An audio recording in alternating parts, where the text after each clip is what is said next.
Áudio 29, Meditações sobre o Evangelho de João, livro Vimos a Sua Glória, autor Austin Sparks. Ainda continuando na leitura do capítulo 8, veremos o segundo tipo de escravidão. Em segundo lugar, eles eram escravos do pecado. Eles disseram: jamais fomos escravos de alguém. Jesus respondeu: em verdade vos digo, todo o que comete pecado é escravo do pecado. João 8, 33, 34. Um pouco antes, eles haviam se deparado com essa mesma questão e foram incapazes de se posicionar assim. Aquele que dentre vós estiver sem pecado, seja o primeiro que lhe atire pedra. João 8, 7. Essas mesmas pessoas haviam se retirado e, tendo feito isso, havia reconhecido que não estavam sem pecado. Agora ele diz: todo o que comete pecado é escravo do pecado. Com isso, eles confessaram ser escravos do pecado. Eles não admitiriam isso com palavras, mas essa convicção certamente tocou-lhes a consciência. Deixando os fariseus de lado, não é necessário muito esforço para perceber como isso nos diz respeito também. Não acredito que nós faríamos o mesmo que os fariseus religiosos, que repudiaram verbalmente qualquer escravidão do pecado. Nenhum de nós diria que não tem pecado. Mas te pergunto: você alguma vez já tentou parar de pecar? Você já tentou nunca mais pecar? Já começou um dia dizendo: não pecarei hoje? Como você se saiu? Você sabe muito bem que é escravo do pecado e que não tem opção. A questão não é se você, que ainda não é salvo e não está em Cristo, tem esse domínio, pois isso domina você. O pecado é seu Senhor. Sabemos muito bem que, fora de Cristo, o pecado tem domínio sobre nós e somos escravos dele. É isso que Jesus deixou bastante claro, trazendo à tona esse incidente. Então, em terceiro lugar, eles eram escravos do diabo. Vós sois do diabo, que é vosso pai, e quereis satisfazer-lhe os desejos. João 8,44. Essa é uma coisa horrível de se dizer, mas o Senhor provou que estava certo ao dizer isso. Aqueles fariseus religiosos mataram o Senhor da glória e 2000 anos provaram a origem diabólica de suas obras. O diabo estava por trás daquilo. Aquela não era uma obra de Deus. Desta forma, Jesus disse uma verdade, como está registrado aqui, que o pai deles era o diabo e que eles realizaram as obras de seu pai. Eles eram, portanto, cegamente escravos do diabo. Há ainda um fator mais profundo por trás do estado de todo homem e mulher nascido neste mundo. Eles estão debaixo da tirania da lei de Deus. São escravos do pecado. Mas, por trás de tudo isso, está a tirania do diabo. Precisamos reconhecer que não estamos lidando apenas com o pecado, mesmo sendo ele tão poderoso como é, mas é o próprio Satanás que está por detrás do pecado.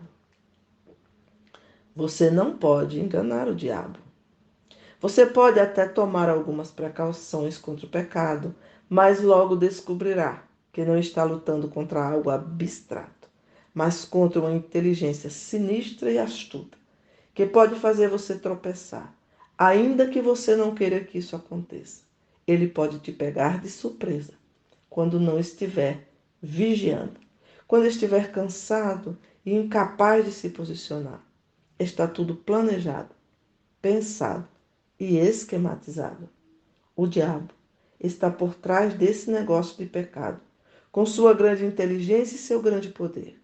Todo homem e mulher fora de Cristo não é apenas escravo do pecado, mas também escravo do diabo. É muito bom que as pessoas digam que não vão mais pecar novamente, que desistem de pecar. Entretanto, elas não conseguirão se livrar do diabo. Assim, de forma tão simples, ele não vai se afastar tão facilmente. Essas pessoas não estão lidando meramente com algum hábito, algo em que escorregam de vez em quando, mas estão na armadilha, nas garras e no domínio do diabo.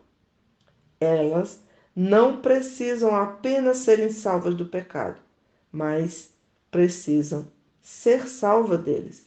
Até mesmo os fariseus religiosos eram ali escravos de Satanás. A quarta coisa que Jesus traz à luz aqui é que eles eram escravos do juízo. Por causa escravidão tríplice mencionada, o juízo repousa sobre eles. O julgamento de Deus. Perecereis no vosso pecado. João 8:21. Isso não significa meramente sumir, deixar de existir, mas aos homens está ordenado morrerem uma só vez, vindo depois disso o juízo. Hebreus 9:27. E não há como escapar dele. Escravos do juízo, ou seja, o julgamento se levanta como Senhor da situação para cada pecador. O que ele disse a respeito de ser escravo é algo muito, muito grandioso, algo verdadeiro em todas as direções. Quando ele disse: Conhecereis a verdade, e a verdade vos libertará. João 8:32. E toda a questão de ser escravo veio à tona. Instantaneamente, eles repudiaram essa questão, essa sugestão e insinuação. Mas o Senhor provou estar certo, mostrando que eles eram muito mais escravizados do que jamais haviam imaginado. Isso é o que somos, escravos. Mas ele acrescenta: E conhecereis a verdade, e a verdade vos libertará. Se, pois, o Filho vos libertar, verdadeiramente sereis livres. João 8:32 e 36. Vimos que de um lado está a escravidão. Agora veremos que do outro está a liberdade pela verdade. Que verdade liberta. O Evangelho de João está dividido em várias seções. A primeira delas está relacionada com a vida e a segunda com a luz. Cada uma dessas seções está relacionada à pessoa do Senhor Jesus. Quando ele está tratando da vida, a declaração central é: Eu sou a vida. E quando está lidando com a luz e a verdade, a declaração central é: Eu sou a luz. Tudo isso é dito com foco nele. E conhecereis a verdade. Eu sou a verdade. Isso equivale a dizer que me conhecereis e sereis liberto, o que quer dizer conhecê-lo como verdade e ser liberto. Que não significa apenas saber do fato de que o Senhor Jesus existe. Não é apenas crer que existe tal pessoa. É conhecer o que ele representa, o que ele significa.